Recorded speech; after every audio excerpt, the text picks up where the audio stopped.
안녕하세요. 이번 영상으로 아홉 번째 뵙겠습니다. 지난번 그 영상에서도 말씀드렸듯이 제가 이 영상을 올리게 된 이유는 미국인 교회 내에서 이제 제가 이제 한국 성도분들하고 함께 모여서 여기서는 라이프 그룹이라고 칭합니다.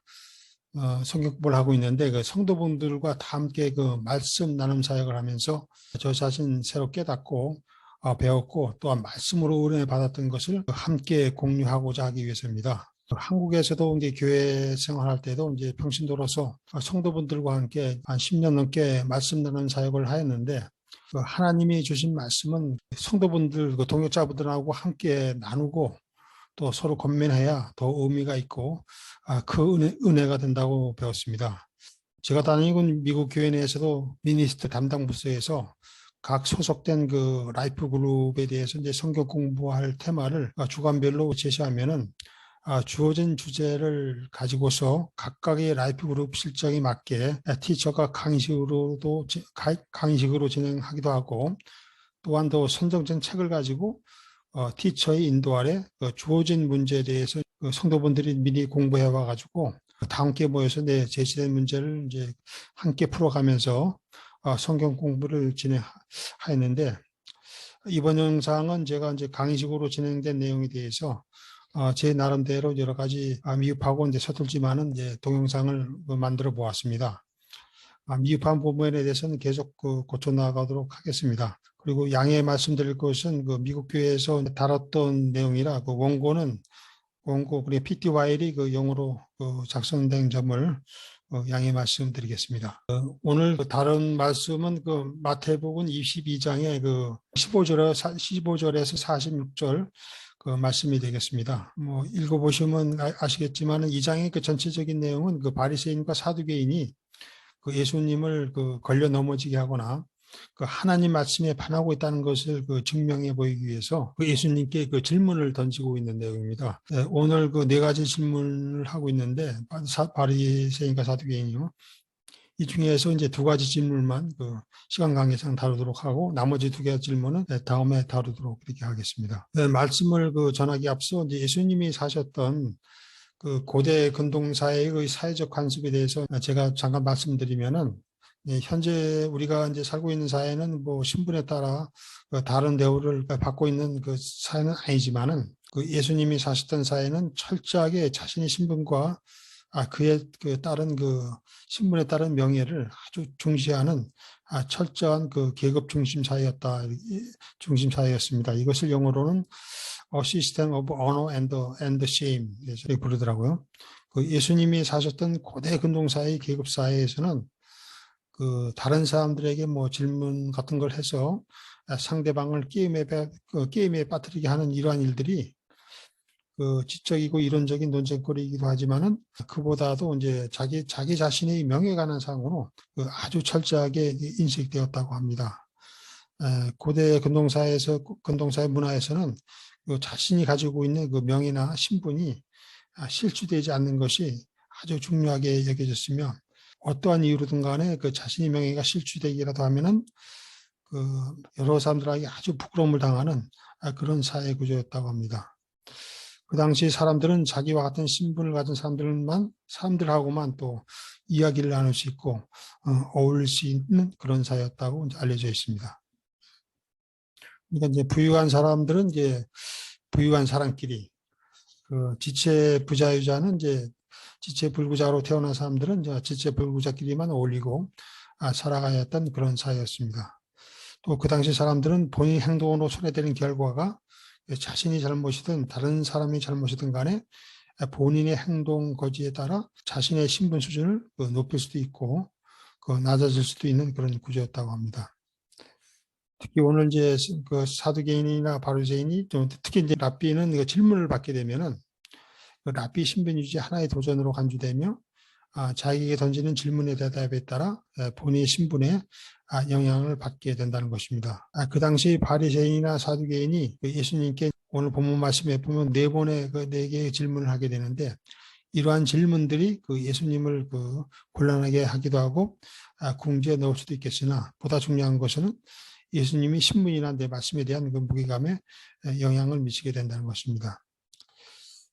성경학자들은 이것을 또 챌린지 리포스트, 도전과 응수라고 이렇게 얘기를 합니다. 성경학자인 에럼 네레이, 에럼 네레이는 그 복음서에 나오는 그 예수님의 그 이야기의 그 기본적인 토대는 그 안어 게임이다. 명예 게임이다. 한국말로 하면 명예 게임에 가는 것이라고 이제 정의하고 있습니다.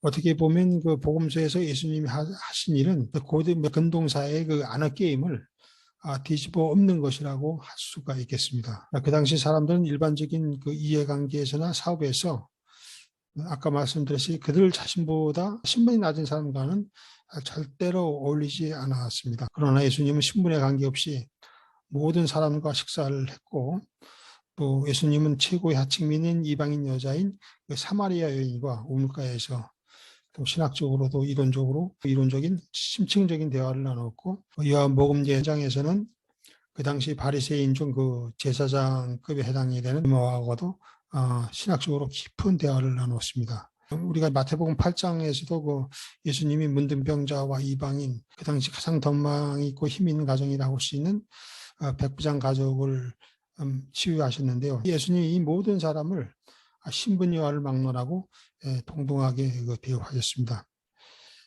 이러한 그 예수님의 행동을 보면은 예수님은 의도적으로 그 당시 그 고대 근동사의 문화 풍습하고 시스템하고는 정반대의 로 이제 행동하였다고 우리가 볼 수도 있겠죠.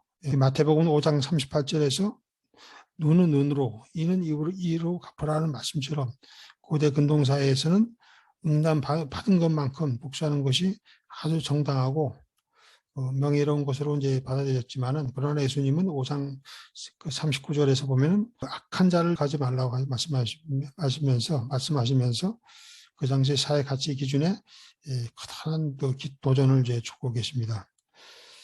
그 당시 로마와 유대 문화에서는 오른밤 치는 것은 폭력이 아니고 상대방의 명예를 최고로 실추시키고 인간적인 모욕을 주는 그러한 행동으로 여겨졌다고 합니다. 마태복음 또 우리가 27장 32절 말씀 보면 시몬이란 구레네 사람을 만나며 그를 억지로 같이 가게 하여 예수님의 십자가를 지었다라는 이 말씀이 나오는데, 이 또한 그 당시 문화에서는 사람들의 명예를 공개적으로 망신 주고 실추시키는 또 하나의 사례로 할 수 있겠습니다. 예수님은 그를 따르는 제자들에게 이러한 사회제도로 철저하게 분리될 것을, 탈피할 것을 요구하고 계십니다. 이러한 바리새인이나 사두개인과의 논쟁에서 이제 예수님이 이기면은 사두개인이나 바리새인들은 누가복음 13장 17절 말씀처럼 그 당시 백성들에게 공개적으로 이제 부끄러움을 당하게 된다고 합니다. 누가복음 13장 17절 말씀을 제가 읽어보면 예수님이 이 말씀을 하시며 반대하는 자들은 부끄러워하고 이렇게 나왔습니다.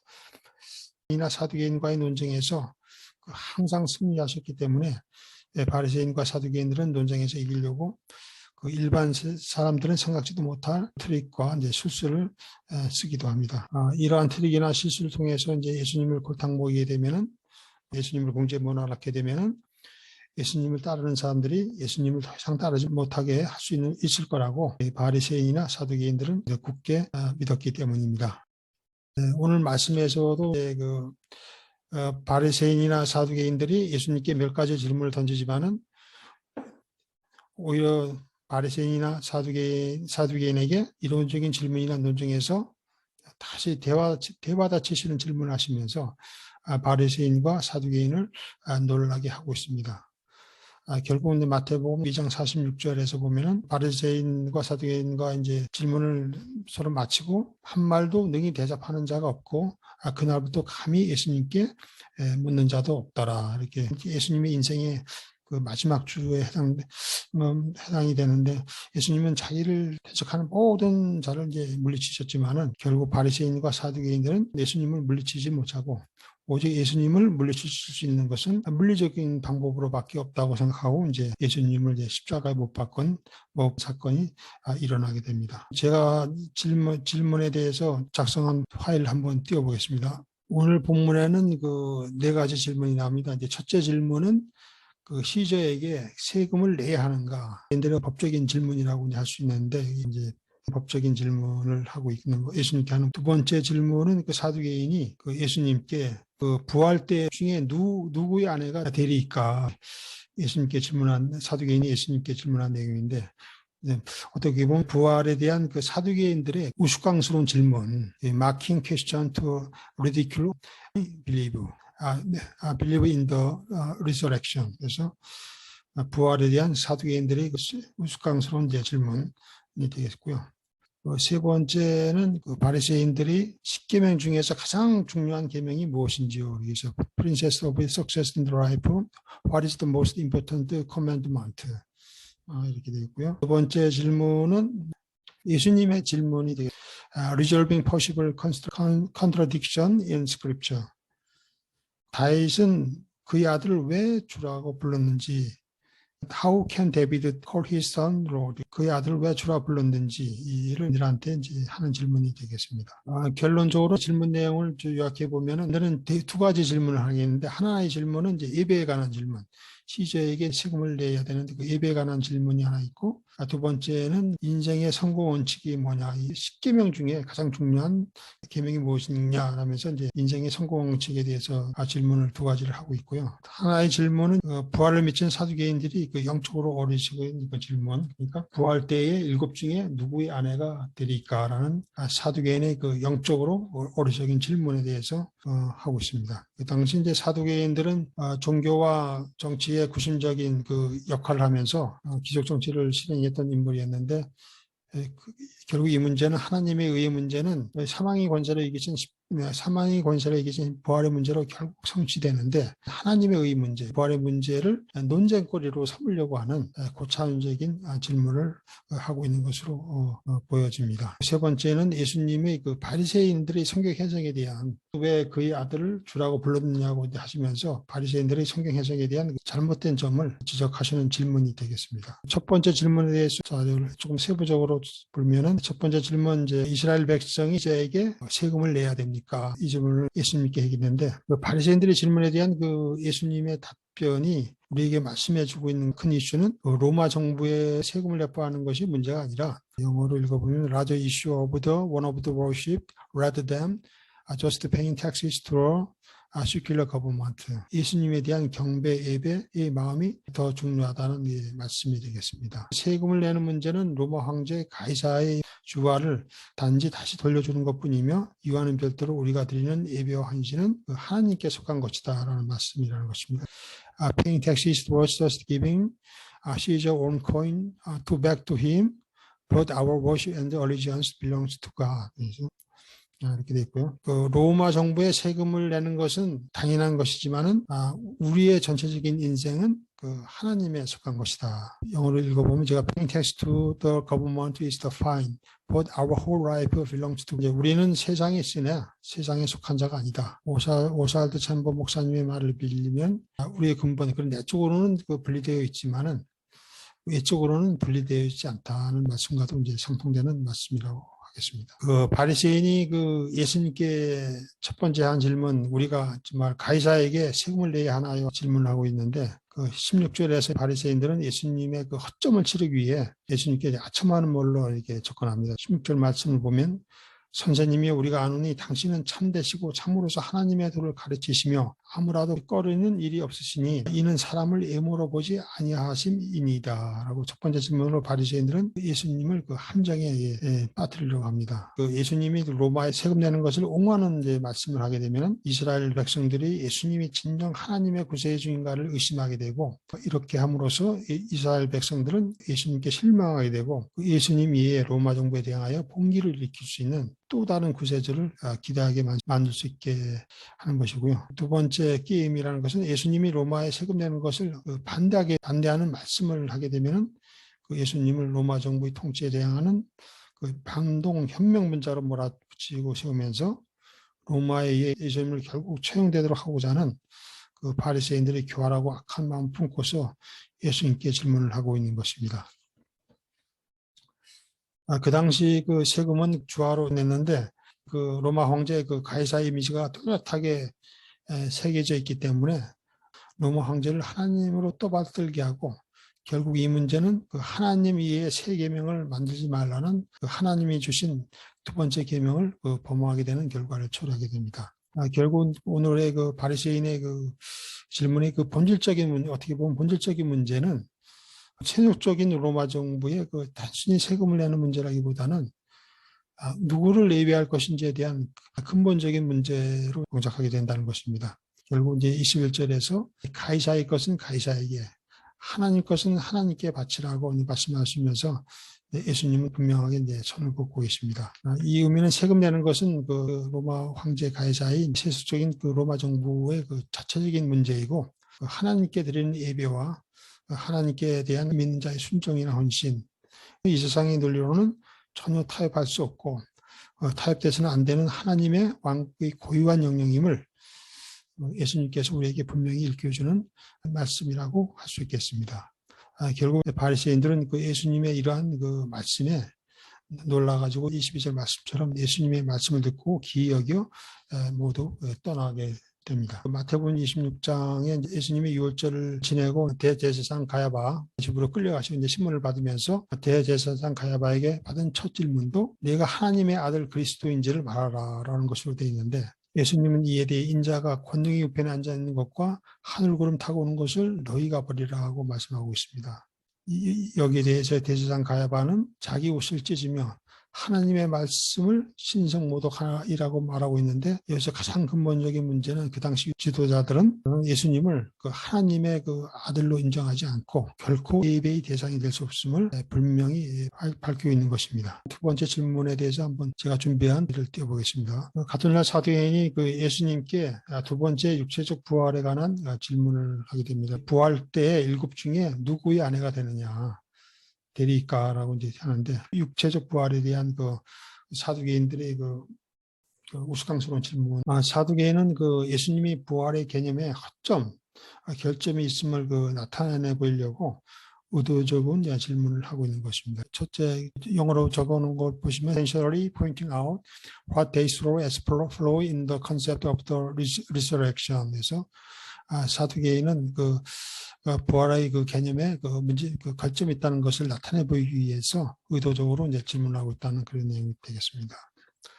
이에 대해서 예수님은 32절 말씀에서 하나님은 아브라함과 이삭과 야곱의 하나님이라고 말씀하시면서 하나님은 죽은 자의 하나님이 아니요 그 산 자의 하나님이심을 말씀하시면서 하나님은 죽은 자의 하나님이 아님을 예수님은 분명하게 선포하고 계시다는 그 말씀이 되겠습니다. 영어로 보면 God is not the God of the dead, but of the living, respect that God calls himself the God of Abraham, Isaac, and Jacob 이렇게 되어 있고요. God would not claim to be the God of someone who no longer existed. 그 세 번째로 예수님은 사두개인이 성경도 하나님의 능력도 알지 못한다고 말씀하시면서 사두개인의 질문이 잘못되었음을 지적하고, 예수님은 Jesus emphasized that Sadducees understood neither the meaning of the scripture nor the power of God. 예수님은 사두개인이 성경의 의미와 하나님의 권능을 제대로 이해하지 못하다고 하는 것을 이제 말씀하고 있다는 것입니다. 31절 말씀에서 죽은 자의 부활에 대해서 하나님께서 말씀하신 것도 읽어보지 않았냐고 사두개인을 책망하시고 계신 말씀이 되겠습니다. 사두개인은 어떻게 보면 대신 경건한 척하면서 하나님의 율법에 초점을 맞춰 예수님께 질문을 주로 했는데, 사두개인들은 특히 인간의 출생 문제와 사회적 신분 문제를 통해서 하나님에 의해 문제를 논쟁거리로 만들고자 들먹거리고 있습니다. 다시 말하면 이 인간의 의는 사망 권세를 이기신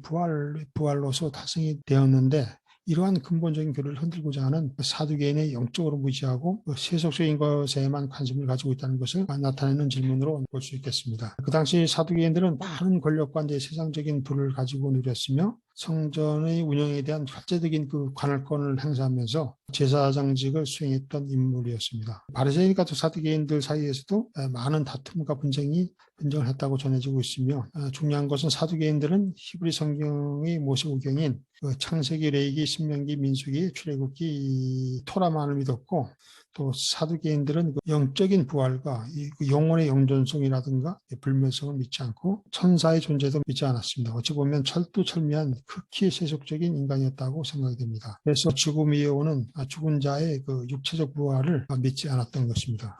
사두개인들이 오늘 본문 28절 말씀처럼 부활 때 일곱 중에 너희 아내가 되는가라고 예수님께 질문을 던지면서 육체적 부활의 문제에 대한 결점 있음을 나타내 보이려고 했습니다. 세상적인 이치로 따져보면은 그 질문에 상당히 예리함을 느낄 수도 있겠습니다만은 정말 부활의 능력을 모르는 그 영적인 문제에 무지한 사두 질문이라고 생각이 됩니다. 예수님은 이러한 사두개인의 질문에 30절 말씀에서처럼 하늘에서는 결혼이 없다고 단언적으로 말씀하고 계십니다. 32절에서 하나님은 죽은 자의 하나님이 아니시고 아브라함과 이삭과 야곱의 하나님이라고 말씀하시면서 결론적으로 예수님은 집안의 가장, 여자의 그 첫 번째 남편은 죽은 것이 아니고 살아있다고 말씀하고 계십니다. 예수님은 29절 말씀처럼 사두개인이 성경의 의미도 제대로 파악도 하지 못하고 하나님의 던능하신 권능과 능력도 알지 못하고 말씀하시면서 사두개인을 책망하고 계시는 겁니다. 육체적 부활을 믿지 않은 사두개인들의 그 세상적이고 세속적인 논리로서 예수님이 말씀하시는 하늘나라의 그 천상의 말씀을 이해하기도 그리고 상상하기도 아마 힘들었을 것입니다.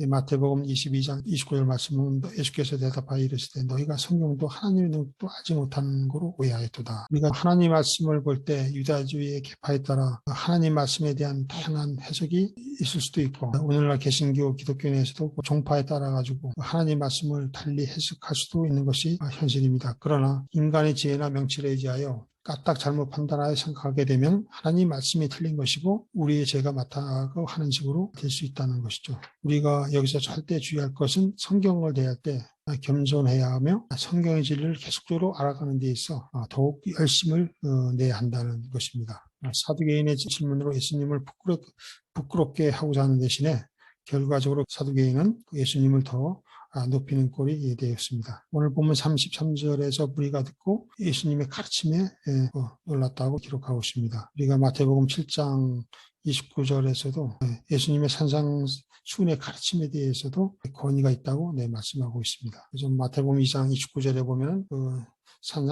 예수님의 산상수훈 설교에 대해서 예수님이 가르치신 것이 권세가 있는 자 같고 저희 서기관들과 같지 아니함이리라 이렇게 말씀하고 있습니다. 예수님은 그 자신이 그 하나님이시기 때문에 하나님의 말씀을 완벽하게 이해하고 계십니다. 왜냐하면 이사고 1장 3절에서 말씀처럼 예수님은 하나님의 영광이 강체시요 그 본체의 형상이라는 이런 말씀이 나오는데 예수님은 보이지 아니하시는 하나님의 그 형상이기 때문입니다. 우리는 그 하나님이 누구이신가를 알려고 하면은 예수님을 바라보아야 합니다. 우리의 인간적인 지혜나 지식이나 족고외사한 식견에 의지하지 말고 예수님이 궁극적인 권위를 가지고 계심을 우리가 가슴속 깊이 간직해야 되겠습니다. 오늘도 끝까지 또 시청해 주셔서 감사드리며 매일매일의 삶 가운데 승리하시는 예수님의 이름으로 기도드리면서 또 다음 영상으로 찾아뵙도록 하겠습니다. 감사합니다.